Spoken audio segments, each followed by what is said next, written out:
I think the decentralization of security will continue. I mean, fundamentally, even in this financial kind of climate, what you see is digital transformation and modernization and adoption of DevOps. Those continue to be that. I think that's the number one, we did and we even more, invest more in that.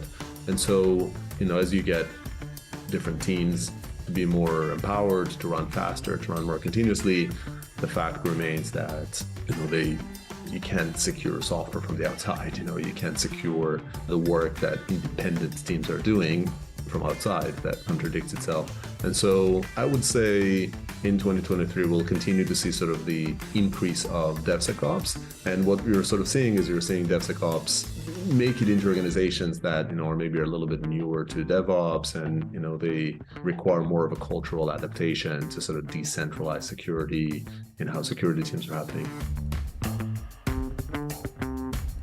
Hi, you're listening to The Secure Developer. It's part of the DevSecOn community, a platform for developers, operators, and security people to share their views and practices on DevSecOps, Dev and Sec collaboration, cloud security, and more. Check out devsecon.com to join the community and find other great resources. This podcast is sponsored by Snyk. Snyk's developer security platform helps developers build secure applications without slowing down, fixing vulnerabilities in code, open source, containers, and infrastructure as code. To learn more, visit snyk.io/TSD.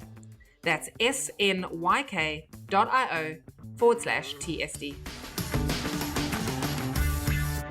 Hello and welcome to another episode of The Secure Developer. My name's Simon Maple and I'm co-hosting this episode with Guy Podjarny. Guy, welcome. Thanks, Simon. It's always nice to be sort of welcomed. Happy New Year. This episode is going to be a 2022 recap and we're going to talk a little bit about the kickoff of 2023, looking into what we can hopefully expect and maybe some predictions towards the end of that. Okay, so what do we look back at 2022 then? What would you say some of the key events that really, when we look back, shaped the 2022? It was a bit of a mess, no? I mean, I think we all sort of finished 2021 sort of thinking 2022 will be, the year of stability. Didn't quite sort of shape up that way. There's probably like a million things to talk about. Kind of put aside maybe like the shortest premiership in history in the UK or sort of, tanking. There's a bunch of those. But I think, probably the two dominant sort of shapers of the year are the kind of market collapse that happened and the Ukraine war. And so I think if we sort of maybe unravel them a bit, so the market corrected, collapsed, I guess depends on your observation. I think that's been very, very evident. All tech companies kind of valuations plummeted, growth kind of demand, we got replaced with profitability demand in it. And I think everybody is kind of tightening their belts and sort of spending less. And I think everybody's seeing it. But kind of from a security lens, it showed some resilience. I mean, I think maybe more even than in sort of previous crises that we've had. I think we sort of seen security to be relatively resilient to the spend, that people don't really think of security as extra spend, as sort of, optional spend, but rather they keep spending on it. It's not unaffected. People sort of still spend less money, still mindful more of sort of saving dollars. But I think it sort of showed to be quite resilient. It's sort of understood to be one of the industries in which people reduced their spend less. Why do you think that is? Because, obviously as security is a call center, right? So it's one of the places where sometimes it's easier to do that because, you can argue somewhat that the more you spend on security, the harder it is to actually identify whether that return is worth it because, ultimately, at the end of the year, have you been breached? Have you not been breached? And was that extra spend on security contributing to that or not? It's a tricky one to. It's a very good question. And I think because to an extent, it's sort of easy to roll the dice a bit in security because, unless you kind of get beaten, maybe you can get away with it. I think smaller companies are doing that. I think you see a lot of security is about protecting what you have. If you don't yet have enough, then, maybe investing and ensuring you don't lose that is less important than, investing in growing what you have in the first place. But I think in larger organizations, I think it's just maybe like an appreciation, maybe sometimes lessons, hard learned, more and more people would have experienced a breach, would have seen their kind of, competitors in the industry maybe experiencing a breach and, maybe just sort of more visceral. And I guess some amount of more explicit demand from customers. I mean, I think if you contrast today with, say, 5 years ago, especially when you're B2B, you're sort of selling to companies, the amount of scrutiny that companies kind of run their vendors through today is, I think, a lot higher than before. I think we touched on it in some spot, like startups need to be SOC 2 certified far sooner, far earlier. And, FedRAMP is kind of building up. So there's a lot of that in some cases, like actual legislation and sort of laws. And so I think it's sort of being established as table stakes. If you want to use my software, I need to demonstrate how it's there. I don't know that there's been, like on the consumer side, I don't know that the same has happened. Like, I don't know if consumers are more mindful of security breaches. And I think maybe you can even make the case the other way around, that people get a little bit desensitized, just with the sheer number of sort of breaches to whether sort of a company they would use is secure or not. Maybe they just kind of gave up on thinking they would be, And you mentioned the Ukraine-Russia war. How does the kind of like cybersecurity, cyber resilience play a part in that?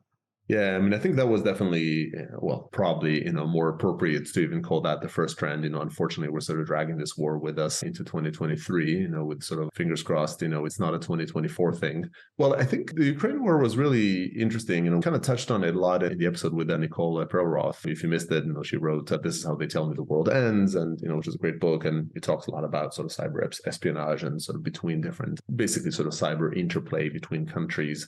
To me, the message from a cyber perspective in the Ukraine-Russia war is a positive one. I think when it started, everybody was expecting the Russians to just kind of crush Ukrainian systems, as they've done, back in, I think, 2016, and to have taken down their power grid and to really kind of dominate on the tech side.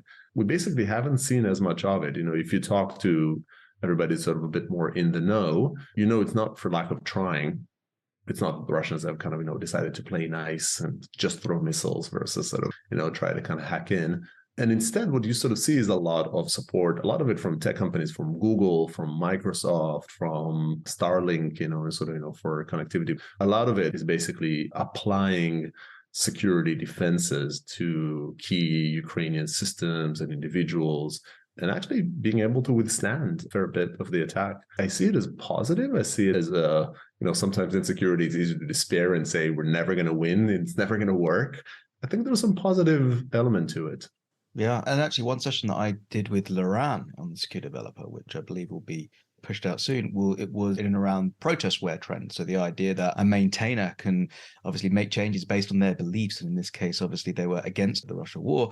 And so the Peace Not War Node IPC issue that came around was essentially this person protesting via making changes to that library that, of course, was used by many, many folks. And it's really interesting to see. We don't see too many of those where it's an actual incident that occurs through an individual protesting, but it very much reminds me of the kind of, way back when LeftPad came out, and it was an individual maintainer that almost held the JavaScript world hostage by removing their library. And I wonder, maybe we leave this later for the predictions, but I wonder going forward whether we will see more of these, maybe because of the climate crisis, or maybe because of, I don't know, maybe someone disagrees with the way the US election happened or whatever it is. And so people then try and make an impact or try and raise awareness about issues through that. It's interesting.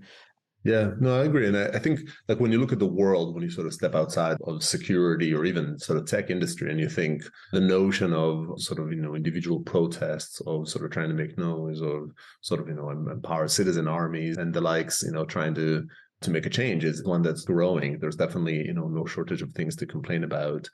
Open source is sort of a democratized version of influence, on the world, not that dissimilar to social media. And if someone has, sort of a big, whatever, Twitter following, some subset of those will, even if they didn't start that way, get political, right? Or sort of make a message, and that might have an impact. I think open source components are kind of the software equivalents of that, a bit more of a house of cards built on it. Yeah, but it's interesting. I don't think anything really substantial has changed in the world in terms of our kind of mountains of dependencies. Like, I think the sort of left, I think the registries have gotten better. So maybe it's like a little bit harder for someone to just like pull a library from under your feet. But publishing a new version that has something like what we've seen with Node IPC, that kind of states an opinion, and does so potentially in a somewhat destructive fashion. I don't think there's anything that's been really put in place to prevent that from happening. There's maybe slightly faster response mechanisms once it happens. Do you think the consumer response has changed in terms of companies maybe having their own registries, holding libraries local and things like that? Have you seen much change in that? Or do you see even post, LeftPad or this incident, people acting in a different way towards consuming latest and greatest, etc.? I think LeftPad, which is, at this point, I think maybe 4 years ago that LeftPad happened, the situation is indeed different, especially sort of established organizations that would have some sort of local kind of artifact repository, and they would hold them, they would have copies of it, then the registries will be different. So I think literally kind of pulling a LeftPad again and sort of just pulling a library out, I think will be harder to do. I do think that publishing a problematic version, I don't think companies are really much more ready for that, because it comes back to like the inability to curate and scrutinize, all these indirect dependencies. Like what was really interesting about the protestware, I think with Peace Not War, is that for many people in the tech industry, they agreed with the principle. It's somewhat similar to what we're seeing from Extinction Rebellion, with sort of more disruptive climate protests on it. And so like a lot of people might sort of not be happy with the means, might not think it's sort of the right way to do it, but they might actually sort of align with the cause. And so, doing some form of like anti-war, kind of, Russian aggression protest was related, but doing so through this type of sort of softer sort of use is problematic. I don't think that we're terribly protected against it, but I also feel like a little bit before that we've had, I think in 2020, we've had kind of the Chef incident as well, with sort of, a pooled library from that world, because Chef was sort of selling to the US government, and, there was sort of a lot of work. There was some sort of problematic behaviors around, banning immigrants' children, or so, pushing them out of the country with ICE.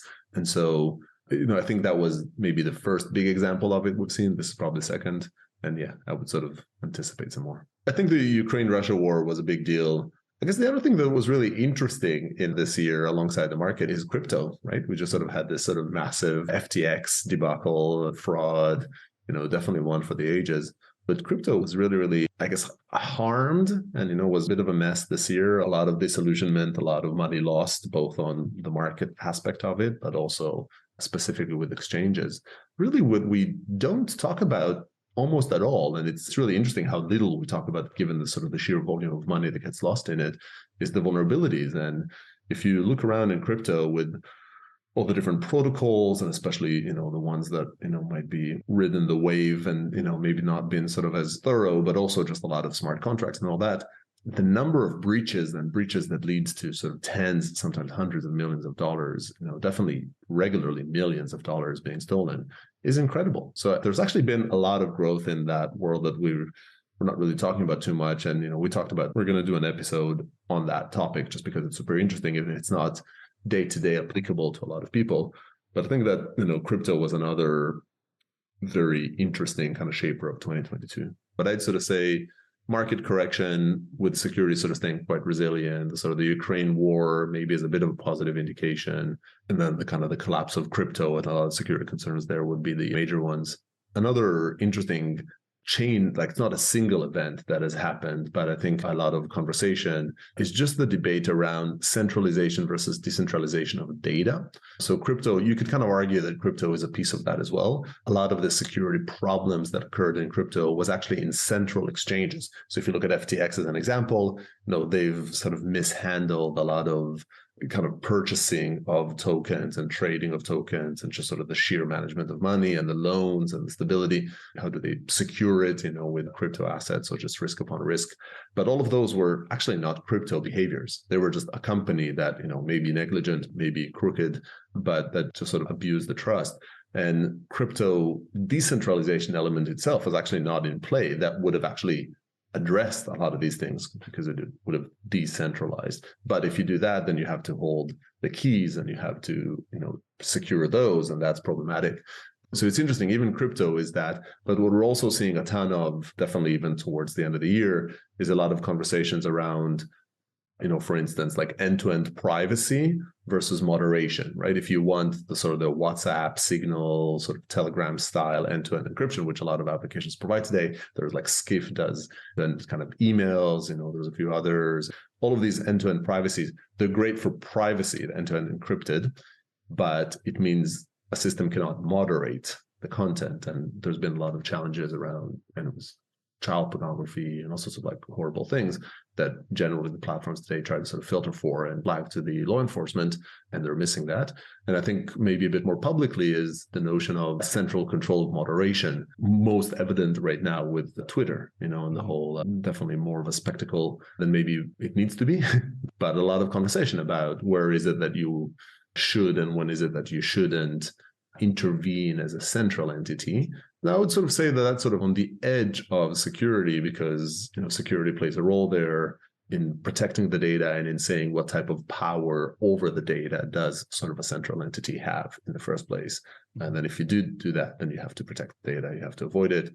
And all of these things that I've mentioned right now, they're also just sort of run-of-the-mill breaches. In FTX had a breach, which presumably billions of dollars were transferred, stolen from. We'll see what happened there. Twitter had a big security breach.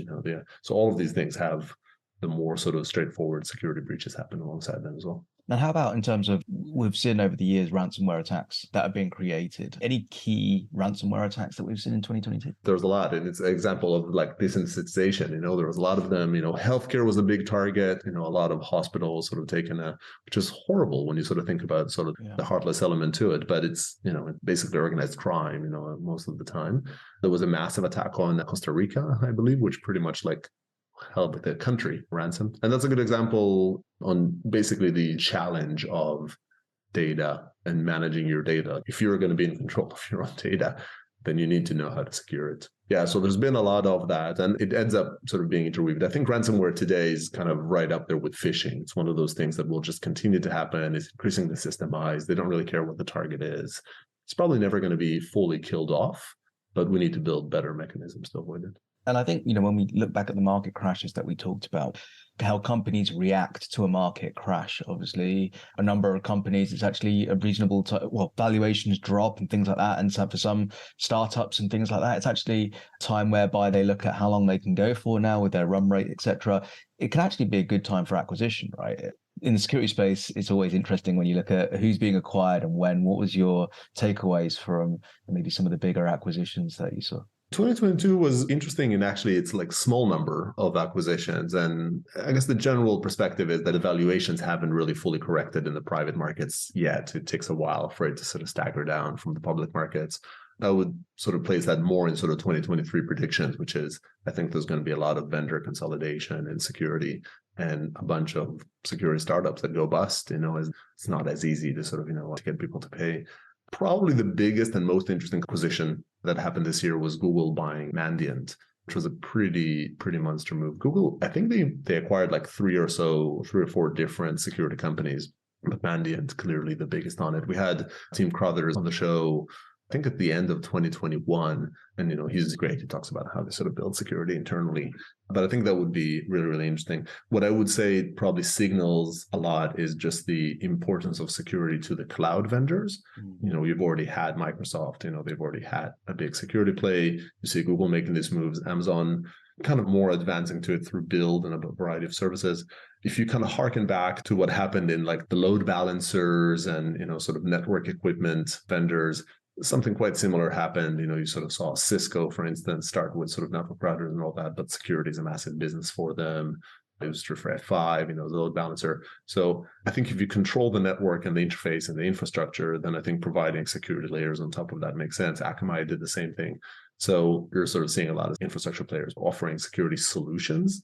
And I think Google's move on Mandiant was an interesting kind of big move on that. Yeah, that was probably the interesting. We'll see a lot more in 2023. And let's move into Appsec now, because of course, from a supply chain point of view, we saw a number of incidents. And actually towards let's move very, very briefly into 2021. At the end of 2021, we left the year with Log4j, but of course, or Log4Shell, but of course that really did push into 2022 with a lot of people who are still, identifying and trying to fix where they have vulnerable versions of the Log4j library in their applications. And that was a really interesting one because in the Java space, Log4j was such a prominent library. It was used not just directly, but transitively, indirectly by so many other libraries. It was interwoven into dependency graphs and very often in many, many places. So I think, if you're in the Java space, you were very, very likely affected by this issue. And that was probably one of the biggest vulnerabilities we've seen in certainly the near time in terms of who it affects. Even looking at this year, I think it was December 27th when a member of the Circle CI team identified that there was a potential security incident in Circle CI, which is very, very interesting. This actually happened through a canary token, which one of the security engineers added into the repository. So the idea of adding a token there, whereby if that token was taken, it was placed there so that the security engineer would identify when that token was used outside. And as a result, they would know there was a security breach. So yeah, at the start of this year, I'm sure many, many people were affected by this one as well. Everyone was really being encouraged and told to recycle their tokens, their keys, any environment variables, and those kind of things as well. So there's supply chain security has had a number of, very high profile vulnerabilities, as well as others like Spring for Shell, which of course happened earlier last year. Spring for Shell, there was a much, much less exploitable issue. I think one of the reasons why it was kind of hyped so much was because it was coming off the tail of Log4Shell. So in that world, right? Exactly, yeah. And I think it required a number of greater steps for that actually to be exploitable.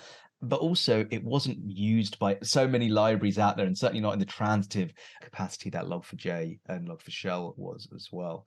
Yeah, for you, I think there's no doubt that like supply chain has kind of been, I think the trend like for Appsec 2022 was really shaped mostly by supply chain. Log4j was big, Log4Shell was sort of a big start. It's interesting, by the way, how Log4j and Log4Shell are now almost like interchangeable. Right? Yeah. Whereas like the Log4j vulnerability, you had Log4j. It's also interesting, like in OpenSSL before it and like in a variety of others, it's interesting to see that I don't think it really made a dent in the use of Log4j. My sense is that new applications are using Log4j just as much as they did before. I haven't seen any like really notable alternative that has somehow thrived because Log4j is now deemed to be less secure. It's interesting. I mean, there's always been a few logging frameworks, SLF4j, and things like that as well, and logging. One of the things that I always look back at Log4Shell, Log4j rather, is that how quickly the Log4j maintainers actually reacted. And one of the things that you want when you're consuming a piece of third-party software is the ability for the maintainers to act fast, to produce releases so that you can consume them as fast as possible. And they did that very, very well. Within a day, I believe. Very, very quickly. Yeah. And responsibly and sort of publicly. And so I think there's a lot to sort of applaud and sort of say it was handled well in terms of the handling of the vulnerability. The vulnerability itself was just like massively, massively severe. I would actually say that for Log4j, given its severity, and everybody's pretty aligned on it, I was surprised to not see in 2022. I was fully expecting, a dozen major breaches that are directly kind of pointing to, Log4Shell as a reason. I'm still a little bit baffled by why that didn't show. All the leading indicators to it did happen. We've sort of seen automated botnets exploited. Everybody kind of has a lot of small breaches, but somehow at least it didn't bubble to the top, something that sort of says, this was the problem. And maybe it's just because, hacks are really not that simple. They're like, this is now a tool in everybody's arsenal, all the attackers' arsenal to attack it. And I guess one of the things that has come out of the supply chain security space, certainly a growth of the countermeasure. And a lot of this is really being pushed by the open source community, such as the OpenSSF, which I know you're deeply involved with as well. How has that been evolving over 2022? The combination of these breaches that happened mostly in 2021, sort of Code Cove, before that SolarWinds, and then after that Log4Shell, those were probably the highest profile. They all really mobilized for action, a bunch of different parties, including, of course, eventually the executive order coming from the White House to really kind of drive companies to require them to have a software bill of materials and to, provide all sorts of sort of assurances and know what they're using. And so I think a lot of that happened in 2021, and what in 2022 definitely have sort of seen that kind of form a structure. we're still, in fairly murky waters in terms of really truly understanding what is it that you need to do around supply chain security.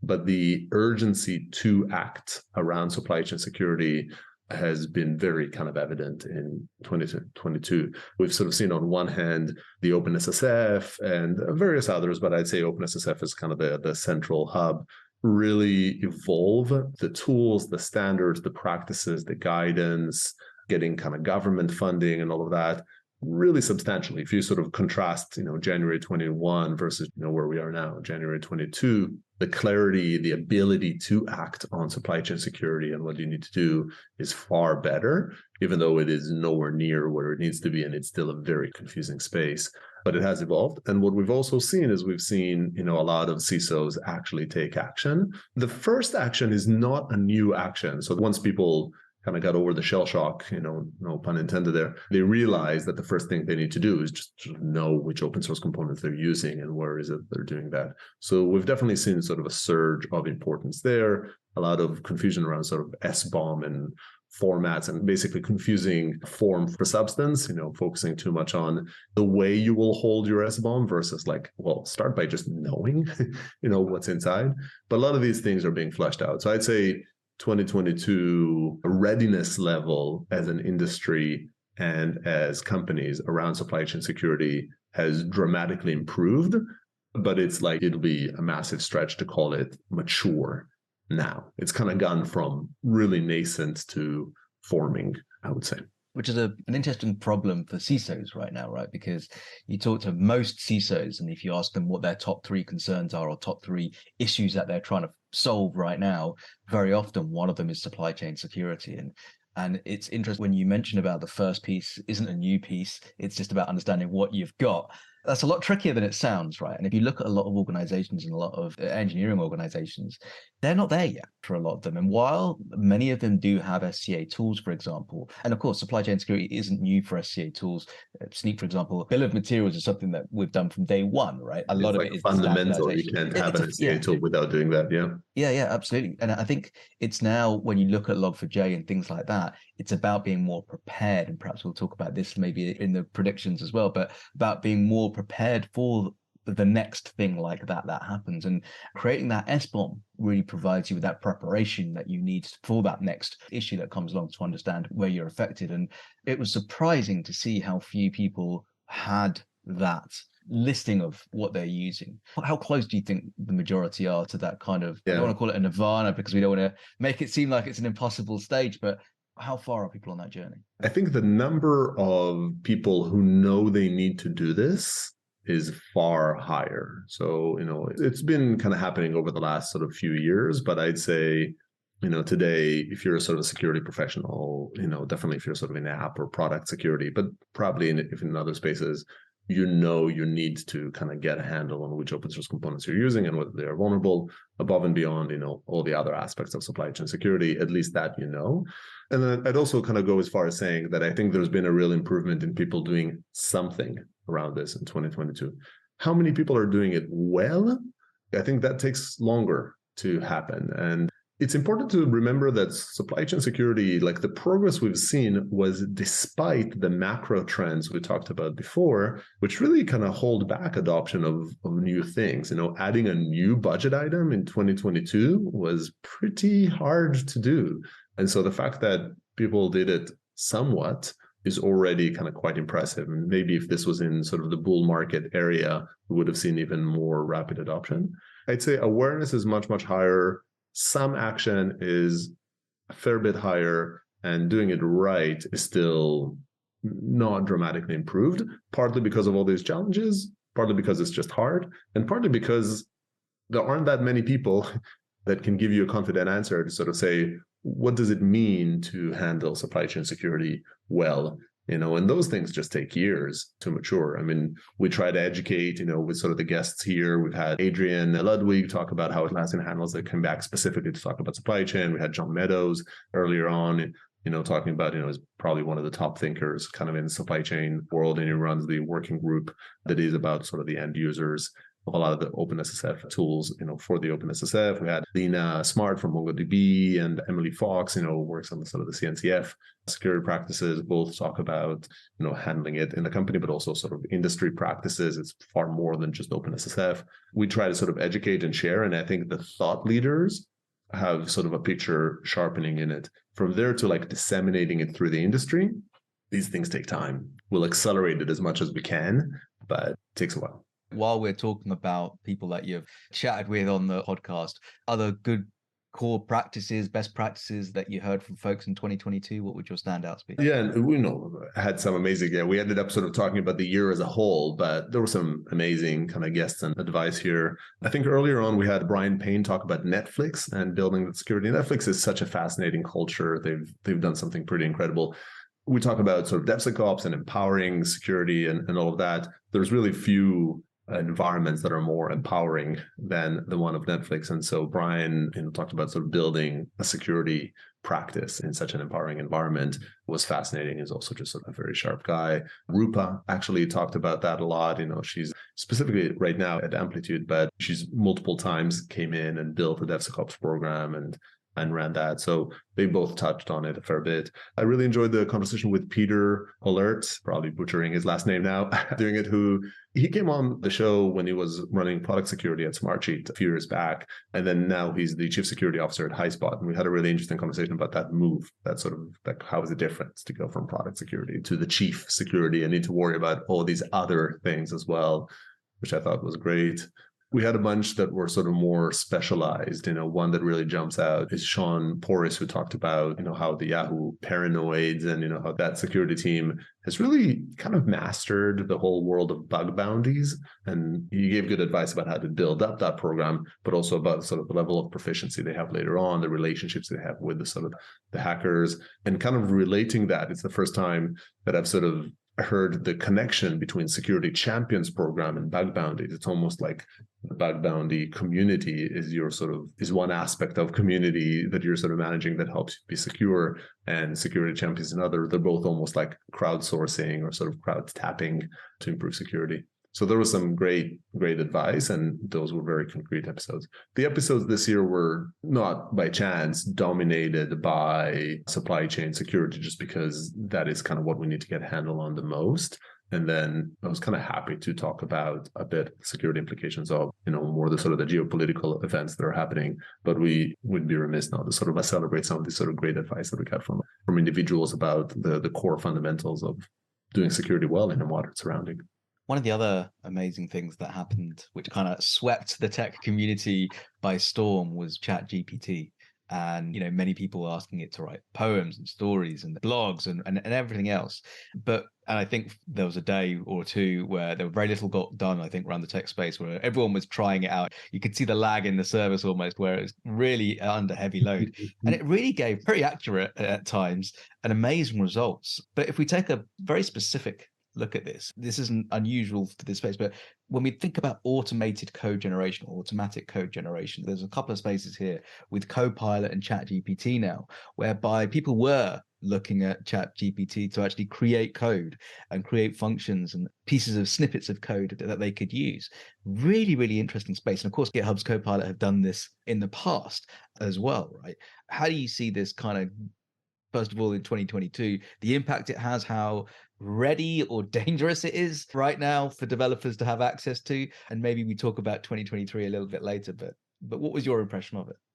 Yeah, well, first of all, it was fun. So to me, there were sort of these two waves. It started with in the Copilot conversation, which kind of tracks back to 2021. Maybe it was even announced before. But I think really in 2022, through the year, you've sort of heard a lot of sort of code generations. You've heard the ones that fall in love with it, I think the ease of it is amazing and it sort of delivers on what we want. And then you've heard the critique, okay, is it how does it deal with IP issues, right? If you're sort of inspired by, code that is written under a certain license, what does it mean when you're sort of generating, code based on it? How often is it literally some sort of state secrets, how does it sort of amplify, some code learning that it pushes sort of out there? And then fundamentally accuracy. I mean, it generates really good looking code, does it actually do what you think it does? And then it was really interesting, like in the second half of the year, or maybe the last sort of quarter, ChatGPT kind of took the world by storm. And we're just sort of, reading from a script that ChatGPT wrote here. That's that's how we're running this episode. No, we couldn't really do that because it's not time sensitive. It can't do on 2022. Otherwise, we totally would have done that. It would have sounded really, really good, but it's the same type of critiques. It's like, okay, if you're sort of generating, we had actually before ChatGPT was DALL-E with that popularized the sort of the image generation. And in a lot of those sort of same conversations, okay, if you're sort of inspired by a Van Gogh painting and you're painting something as Van Gogh, does that not infringe of some sort of rights? Like, is that not forgery? And, for a lot of younger artists, that's a problem. And fundamentally, accuracy. Like, you can ask it to sort of give you a really, really interesting article. And in fact, initially, I think it was OpenAI that initially wanted to publish like a scientific style. I forget if it was OpenAI or Google who wanted to sort of publish like a generative AI scientific paper. And the problem was that they sounded really compelling. They were kind of full of crap, They just sort of made up something that sounded really interesting, but wasn't necessarily correct. It's all language models. It doesn't really understand what it is saying. Yeah. I thought that was really, really interesting. It's like, it's back to sort of form versus substance, maybe like the sort of the SBOM. It creates amazing form.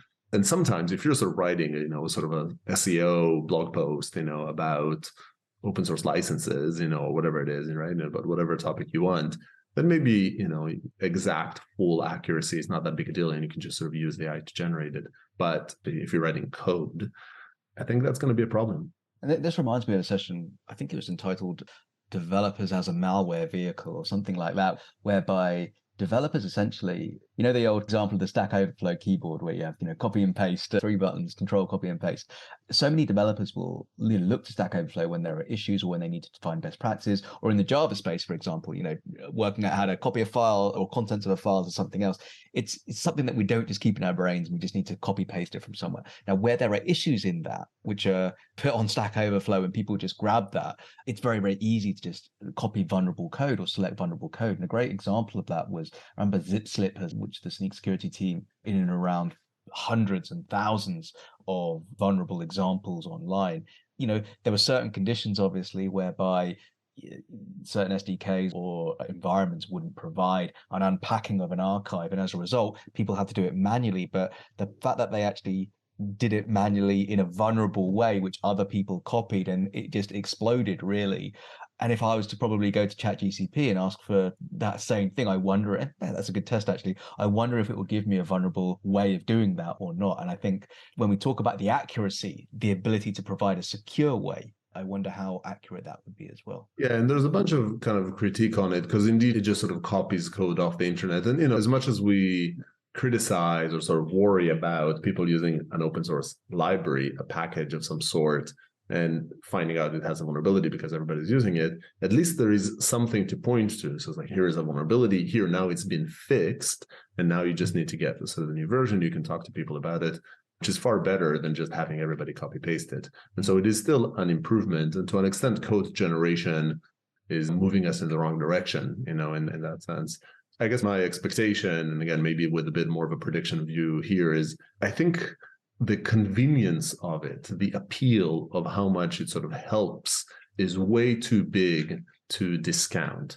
And so in that sense, we will continue seeing generative AI in everything and specifically in code, and we'll continue using it. There's no free lunches, and we need to understand what are the implications of them. I think this year has kind of brought generative AI in a variety of fronts to the forefront and to people's mind. And I think in 2023, we'll sort of see a lot of maybe kind of critique of it, probably, and, through 23 and 24, starting to see some solutions towards those. It's worth noting that while DALL-E and Copilot and sort of, ChatGPT are mainstream, this happens, everywhere in many, many smaller events. I'm specifically, I'm involved with this company called Athesia, which do like video generation, like text to video, which generates a video of you saying something in a different language for training purposes and a variety of others. So that's really interesting. And in 2021 and 2020, deepfake was this kind of whole concern around, generating videos. that's still continuing and that tech is evolving. So it really is touching every aspect of it, of our lives, all our sort of industries. Let's take a different slant on 2022 now and talk about some of the other exciting innovations and progress that other companies in cybersecurity have been making in 2022.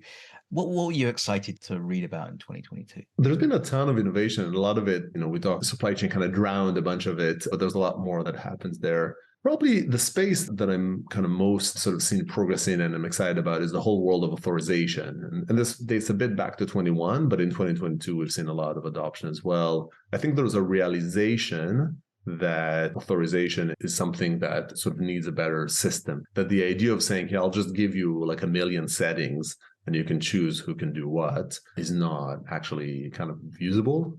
And so what you've seen is you've sort of seen like a world of different authorization solutions happening in different places.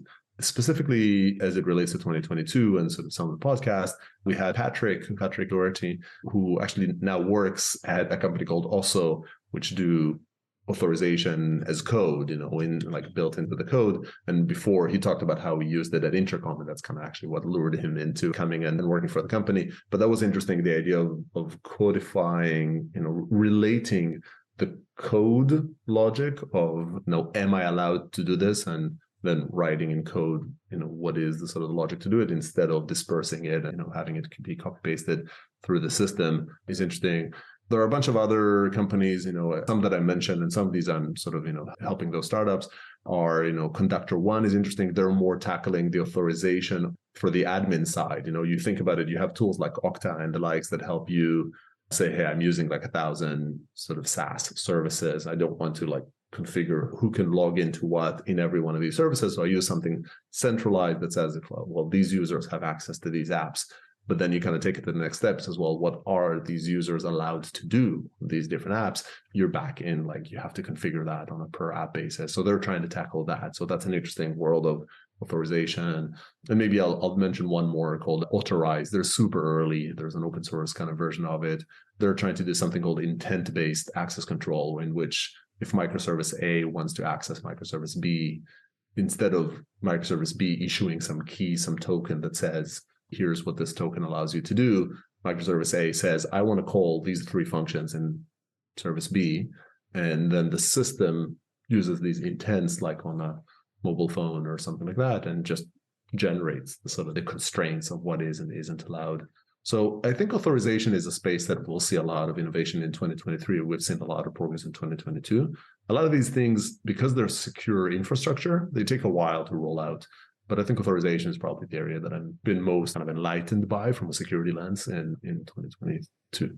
I know, because we talk about this quite a lot in and around holistic app scanning, holistic app measuring of risk, and really pulling context back is very interesting to you always. Have you seen much movement around that in 2022, both, I guess, in the demand as well as things that are being innovated around? I think the notion of holistic application security is maybe starting kind of a creep into the mainstream in it. We've been talking about it at Snyk for a couple of years now.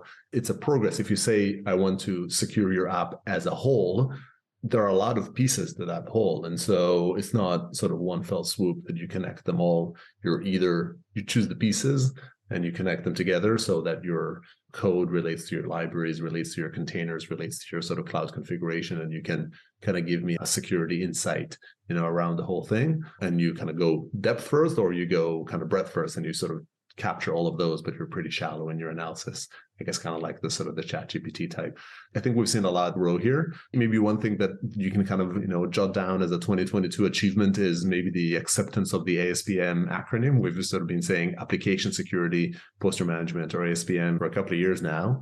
And, with maybe like one or two startups in the space. And I think now you're starting to see Gartner and others sort of use that term. I don't think it's sort of like a officially endorsed term, but it sort of emerged. There's sort of these two terms that came along. There's cloud native application protection platforms, or CNAPP, which sort of takes more of this sort of, hey, let's take cloud security and sort of lump in a lot of like artifact scanning and things like that in it, but we want it holistic. And then you have the more maybe AppSec lens of it, of sort of saying, hey, let's look at application security and securing your applications, but as a whole, let's include infrastructure, let's include sort of the cloud and those settings, which evolves more as ASPM. So the two terms overlap a decent amount.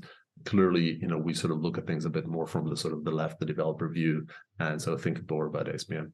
We've seen real progress in the space, but because it's really hard to get right, it's hard to really give you like a full view and actually be sort of accurate about it. And I think progress is still like a little bit slower than it could be.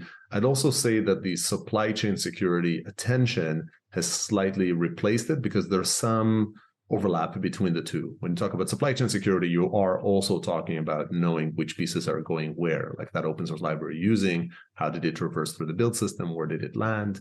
And so those fall a bit more under the supply chain security title.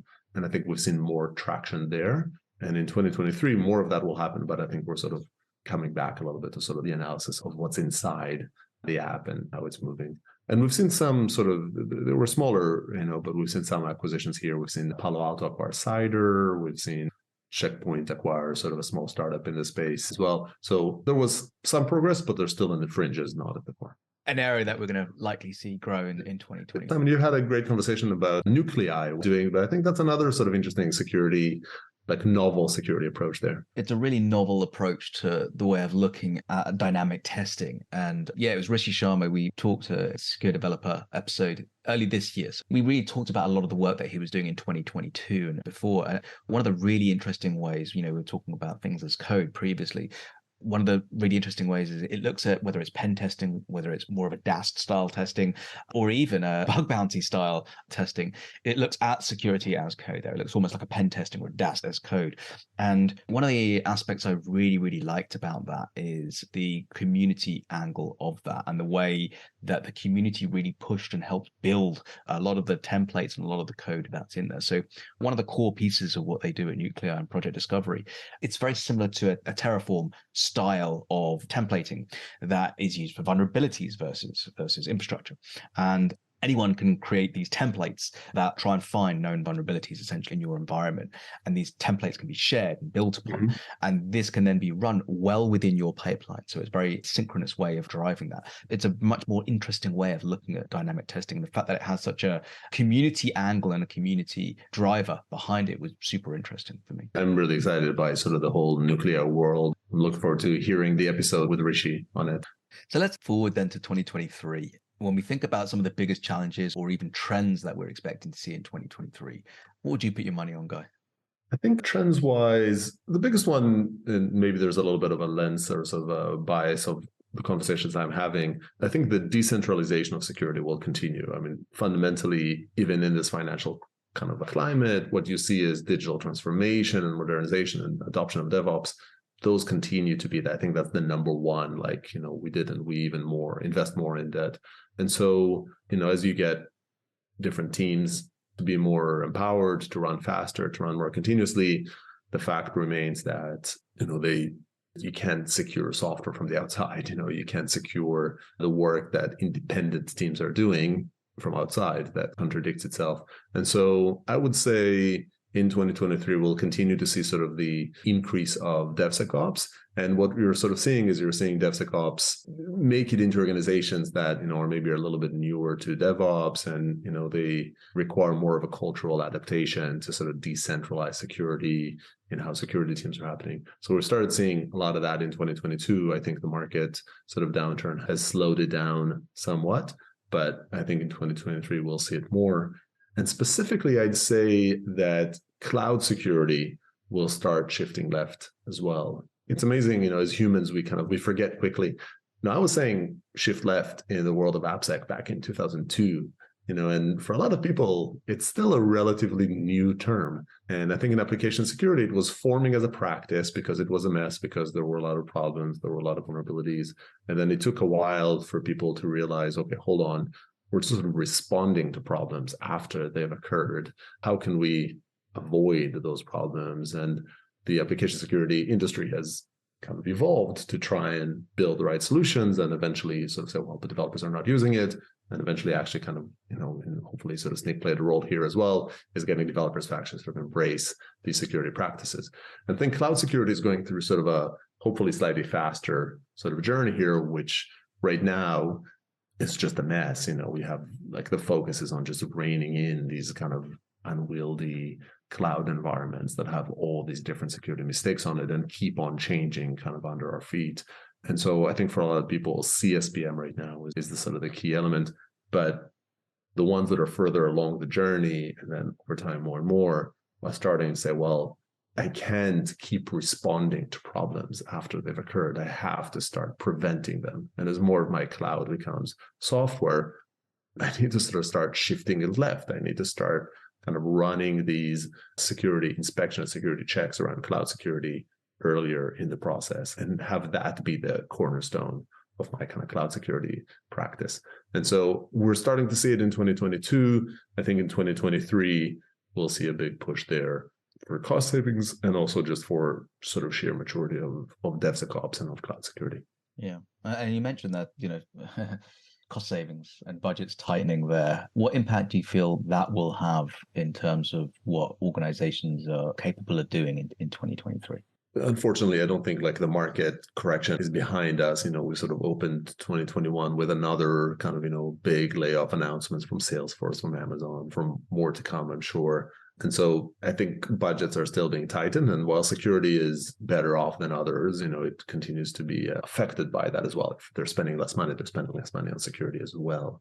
And I'd say that from a buyer perspective, it does a couple of things that maybe work together. One is desire for consolidation of vendors, which frankly, has been a constant trend. Nobody wants 100 different security tools in their system. They want to merge them.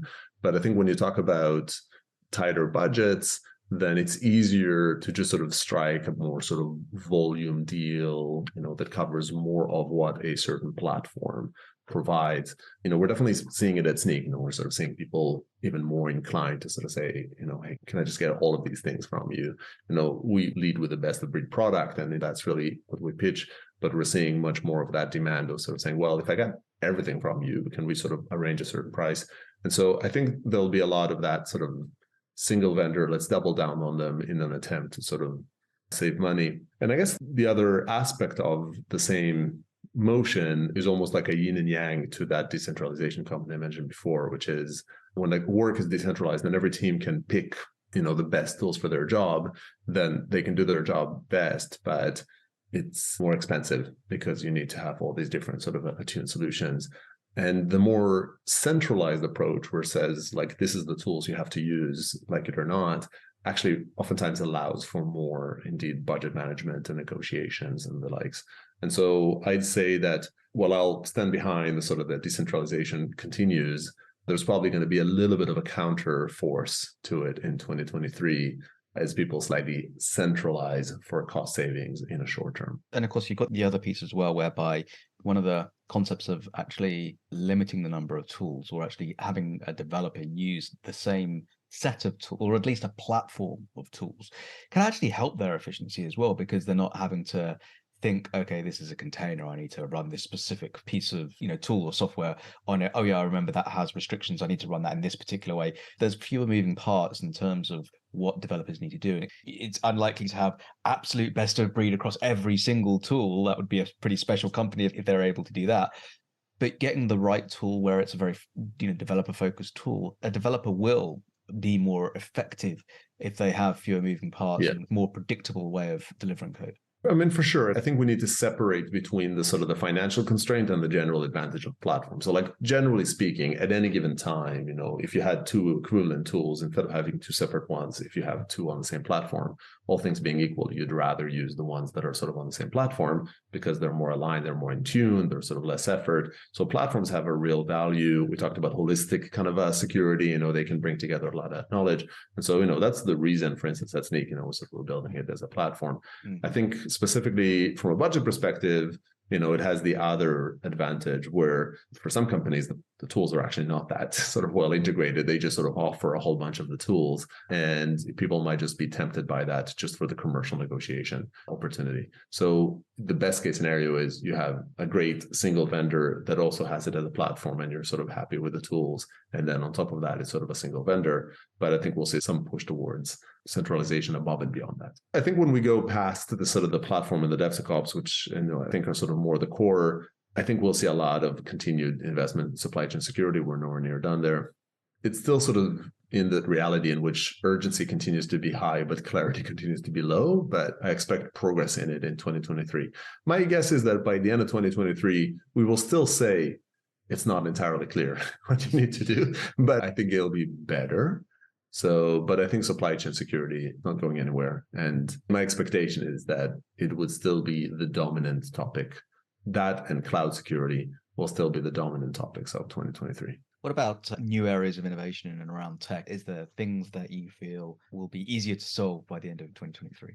Yeah, I mean, I think every new technology kind of introduces its own security problems and its own security vendors, as we sort of just complained about. I mean, I think in the immediate term, and sort of some of this is like a continuation of what's sort of been happening, but API security has been going strong, will continue to be strong. I think the thing about API security is it's just security. Like API is just the sort of the interface of it. And I think a lot of API security solutions, they lead with API. I think the ones that would sort of win are the ones that they provide a good sort of endpoint security or web app firewall security and all that, and they just lead with APIs.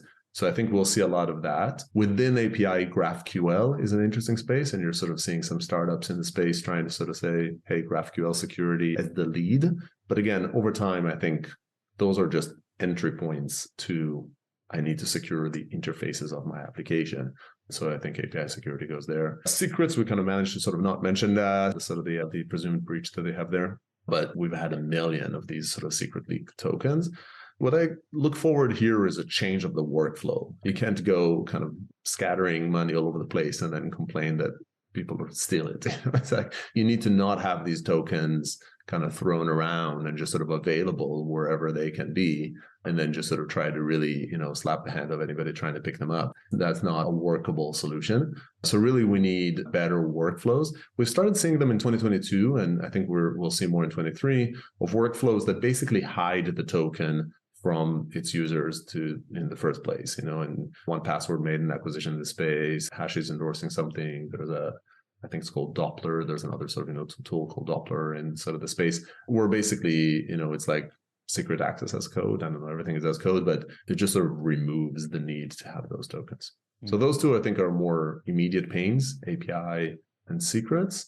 And then, we have some interesting kind of long-term. I think in 2023, it's like if you're in the cutting edge, then you can look at data pipeline security, DBT and kind of the whole data pipeline world is turning data transformation to code. There are security risks in there as well. Super nascent space. Crypto, as we talked about, at the moment, not everybody's writing a smart contract. At some point, everybody would be, like would every e-commerce purchase that you make involve a smart contract? Maybe.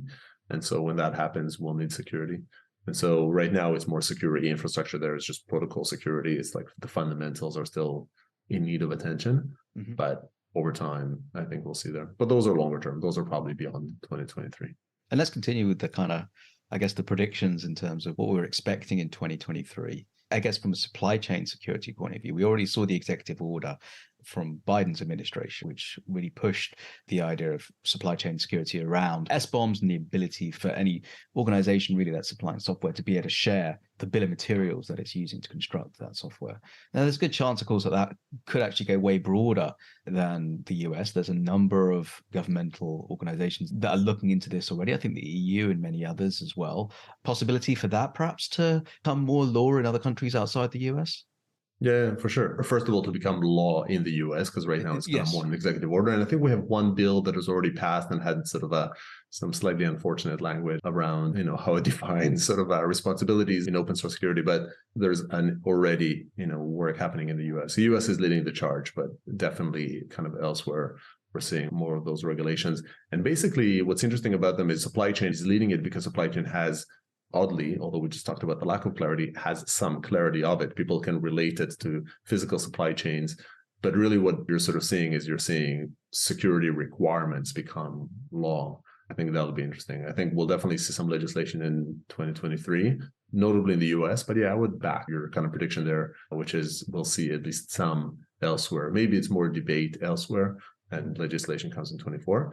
What we'll probably see in 2024 is we'll see court cases in the US. I bet that will happen. But first you need legislation for someone to sue. So I think that's a good prediction on it. Related to that, I think a little bit is we talked about the sort of the bill of materials of open source components. The other trend that I'm sort of seeing that I think will really strengthen in 2023 is more the service registries and just sort of knowing which services do you have. The CMDB used to be the cornerstone of any sort of infrastructure management. You need to have this sort of change management database of knowing which systems you have and what changes occurred to them. In the cloud and the world of SaaS and all that, it's become really, really hard. I mean, it's still the core, I think, of ServiceNow's business. And I don't think it's still very, very useful, but it's not quite the right approach when it comes to product security. And so what you're seeing is a rise of service registries, things like Backstage, and Atlassian has Compass, and there's a few others. And I think those will grow in attention. I've definitely seen an uptick in adoption towards the end of the year, and I think we'll see a lot more. And they're kind of the microservice product security minded sort of CMDB equivalent to just know which services do you have, what changes have done on them. And that relates, one of the things you'll keep on them is indeed the software bill of materials. It's sort of related. You see it slightly kind of crosses over to like cyber asset management, things like Axonius or Jupyter One, which is a bit more sort of DevOps minded, are examples of kind of companies that traverse those two areas. So I'd sort of say DevOps minded service like CMDBs or cyber asset management overlapping with sort of service registries would kind of have their day in the sun in sort of 2023. I'll go for an easy one. There's going to be another major open source vulnerability disclosed in 2023, maybe a 0 day. But I feel like the prediction here is not so much if, it's more of a case of what we do when. And I think with Log4j, again, it exposed us as an industry, how unprepared we were for the identification of how an issue affects us.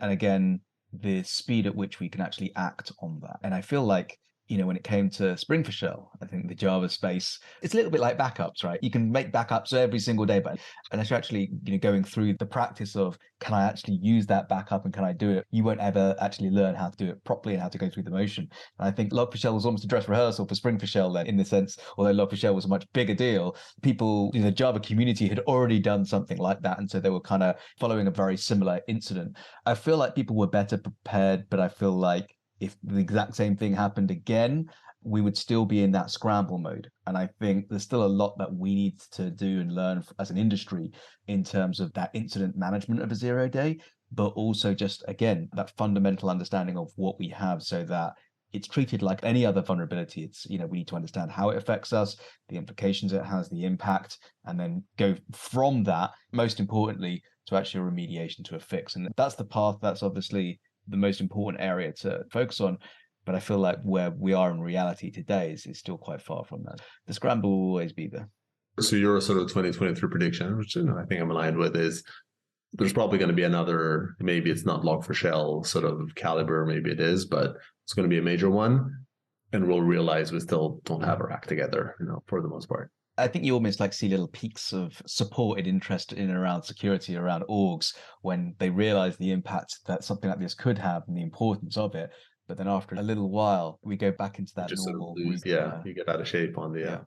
Sadly, that's true. And I think there's probably going to be a similar one on the cloud security side, and configs, like small ones happen all the time. I think the advantage of cloud is that it's a central system, like versus open source, which kind of gets distributed. And so if there's a vulnerability in a cloud vendor, then the cloud vendor fixes it. And if it's a misconfiguration, then it tends to be a specific organization that does it. So you don't see cloud vulnerabilities, like there are more death by 1,000 cuts versus the, big explosive kind of, here's the known vulnerability and everybody can point to it, that you kind of get in open source land.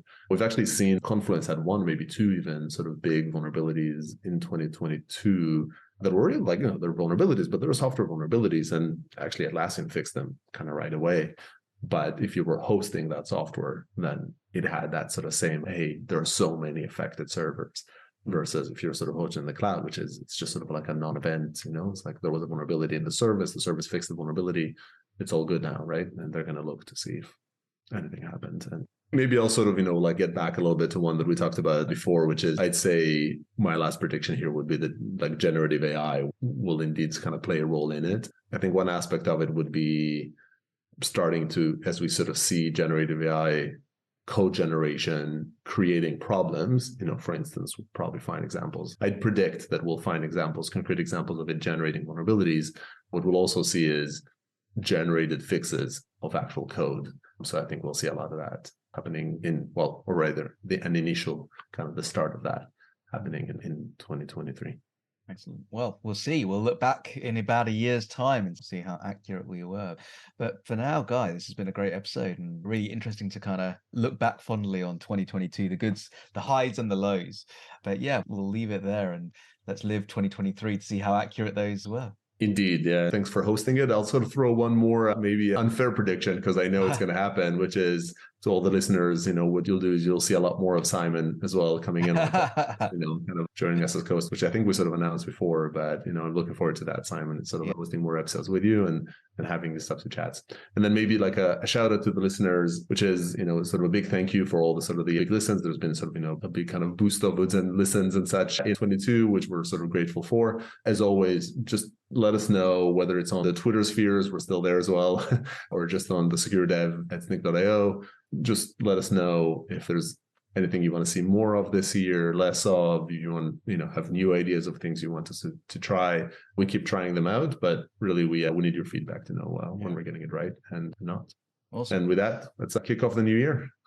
Excellent. We'll speak to you soon on the next episode. Indeed, and I hope you join us for the next ones.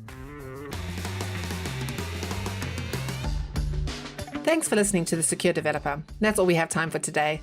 To find additional episodes and full transcriptions, visit thesecuredeveloper.com. If you'd like to be a guest on the show or get involved in the community, find us on Twitter at @DevSecCon. Don't forget to leave us a review on iTunes if you enjoyed today's episode. Bye for now.